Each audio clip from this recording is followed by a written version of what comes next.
लातूर जिल्ह्यातील ठळक बातम्या।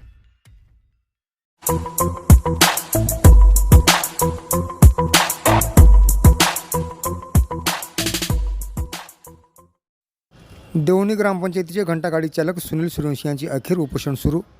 देवणी नगरपंचायत अंतर्गत स्वामी एंटरप्राइजेस या एजन्सीकडे घंटागाडी चालक सुनील सूर्यवंशी गेल्या 2 वर्षापासून घनकचरा व्यवस्थापनात घंटागाडीवर चालक या पदावर काम केलं आहे। त्याला देवणी नगरपंचायत प्रशासन व स्वामी एंटरप्राइजेस यांनी कुठलीही लेखी सूचना न देता कामावरून कमी केल्याबद्दल देवणी नगरपंचायतीला 19 जानेवारी रोजी निवेदन दिले होते। निवेदनात म्हटले होते की घंटागाडी चालक सुनील माधवराव सूर्यवंशी देवणी नगरपंचायत घनकचरा व्यवस्थापनात गेल्या 2 वर्षापासून घंटागाडीवर चालक या पदावर सेवा केलेली आहे। घंटागाडी चालक सुनील सूर्यवंशी याला दरमहा 6,000 रुपये प्रमाणे वेतन देऊन त्यांच्याकडून सेवा करून घेतली आहे। या वेतनातून त्याचा PF कपात केलेला नाही अथवा कपात केलेली माहिती त्याला दिलेली नाही। त्याला कुठलीही पूर्वसूचना न देता तो आता घरला जा, गाडीची चावी आमच्याकडे जमा कर असे म्हणून त्याला घंटागाडी चालक या कामावरून कमी केले आहे।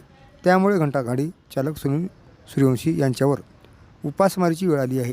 त्यांच्या रोजीरोटीचा प्रश्न निर्माण झालेला आहे। निवेदनांची काळजीपूर्वक चौकशी करून घंटागाडी चालक सुनील सूर्यवंशी याला पूर्ववत कामावर घेण्याची कार्यवाही करावी या मागणीसाठी 23 जानेवारी रोज मंगळवारपासून नगरपंचायत कार्यालयासमोर बेमुदत आमरण उपोषण सुरू केले असून 24 जानेवारी रोज बुधवार उपोषणाचा हा दुसरा दिवस आहे।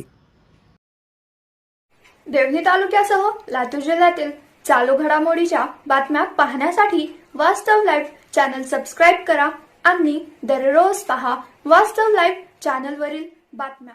धन्यवाद।